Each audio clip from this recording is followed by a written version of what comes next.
This is the story of a man named Stanley. Stanley worked for a company in a big building where he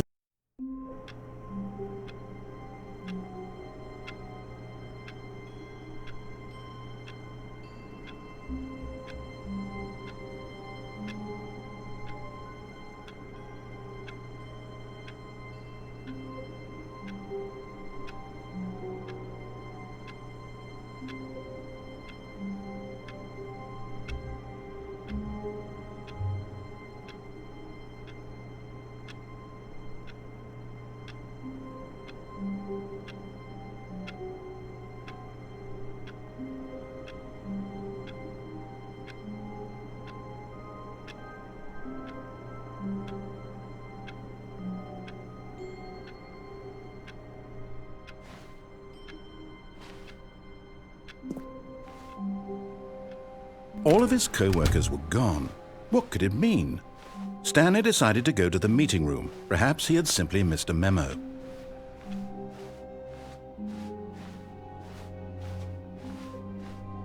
When Stanley came to a set of 2 open doors, he entered the door on his left.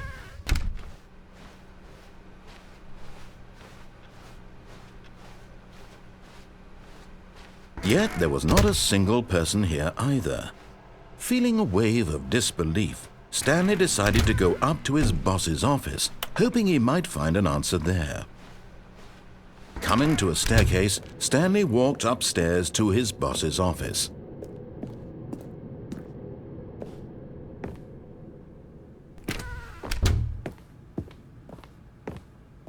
Stepping into his manager's office, Stanley was once again stunned to discover not an indication of any human life.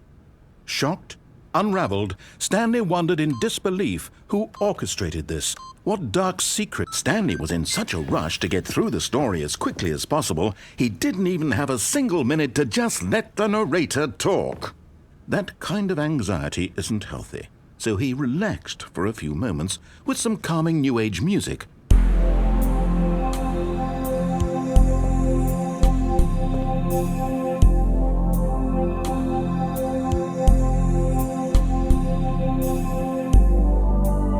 Feeling soothed and rejuvenated, Stanley calmly walked forward into the opened passageway.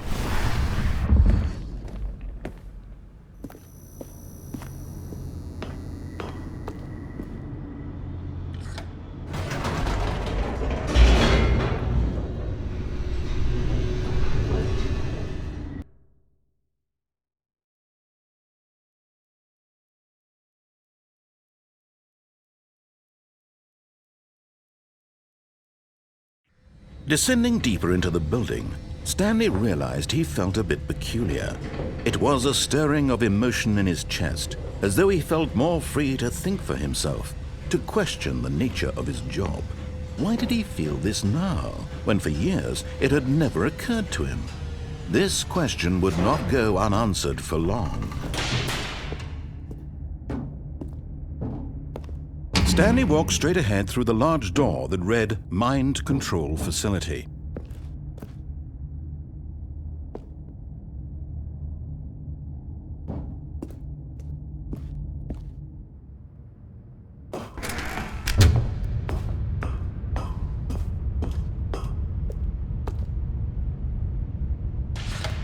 The lights rose on an enormous room packed with television screens. What horrible secret did this place hold? Stanley thought to himself. Did he have the strength to find out?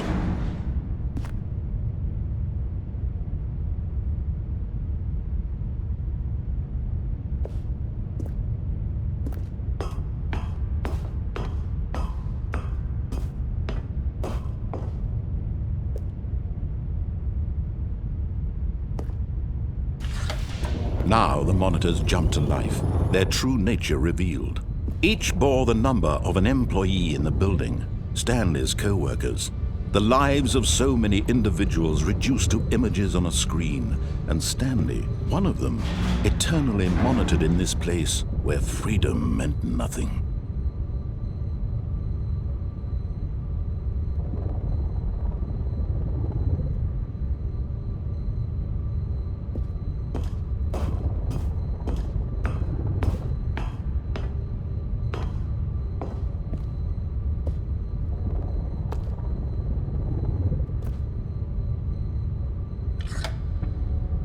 This mind control facility, it was too horrible to believe. It couldn't be true.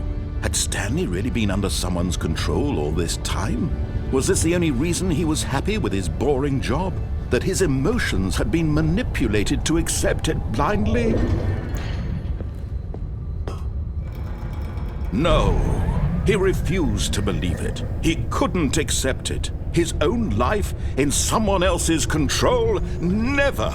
It was unthinkable, wasn't it? Was it even possible? Had he truly spent his entire life utterly blind to the world? But here was the proof, the heart of the operation. Controls labeled with emotions, happy or sad or content. Walking, eating, working, all of it monitored and commanded from this very place. And as the cold reality of his past began to sink in, Stanley decided that this machinery would never again exert its terrible power over another human life. For he would dismantle the controls once and for all.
And when at last he found the source of the room's power, he knew it was his duty, his obligation, to put an end to this horrible place and to everything it stood for.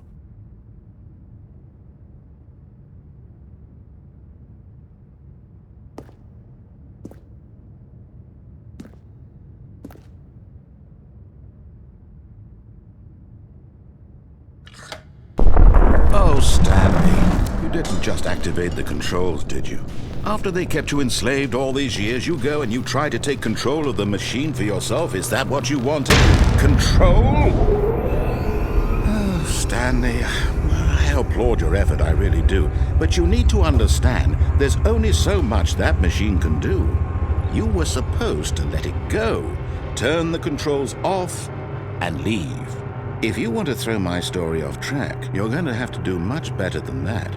I'm afraid you don't have nearly the power you think you do. For example, and I believe you'll find this pertinent, Stanley suddenly realized he had just initiated the network's emergency detonation system. In the event that this machine is activated without proper DNA identification, nuclear detonators are said to explode, eliminating the entire complex. How long until detonation then? Let's say, 2 minutes. Now this is making things a little more fun, isn't it, Stanley? It's your time to shine. You are the star. It's your story now. Shape it to your heart's desires. Oh, this is much better than what I had in mind. What a shame we have so little time left to enjoy it.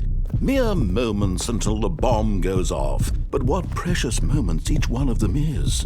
More time to talk about you, about me, where we're going.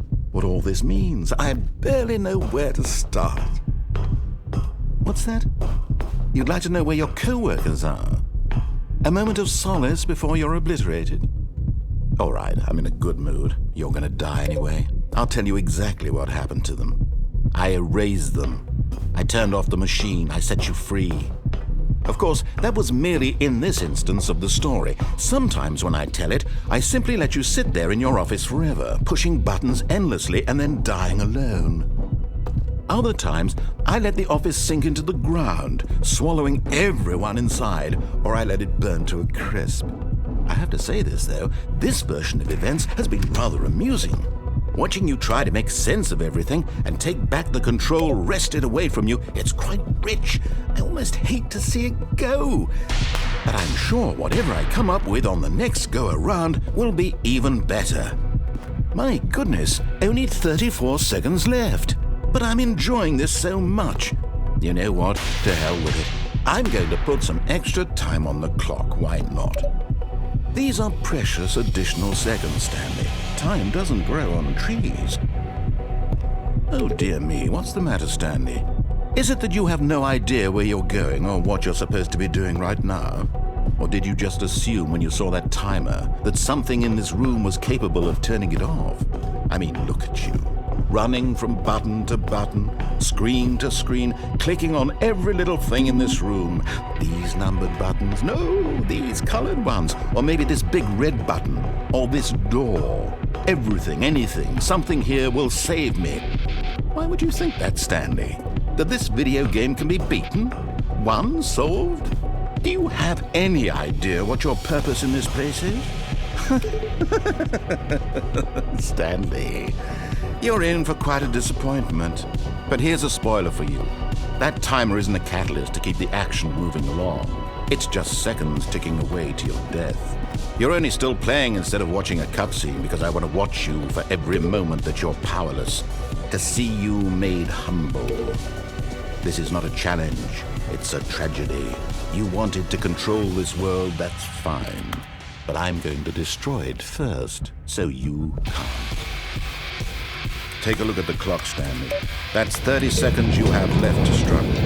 30 seconds until a big boom and then nothing. No ending here, just you being blown to pieces. Will you cling desperately to your frail life, or will you let it go peacefully? Another choice. Make it count. Or don't. It's all the same to me, all a part of the joke. And believe me, I will be laughing at every second of your inevitable life from the moment we fade in until the moment I say, happily ever after.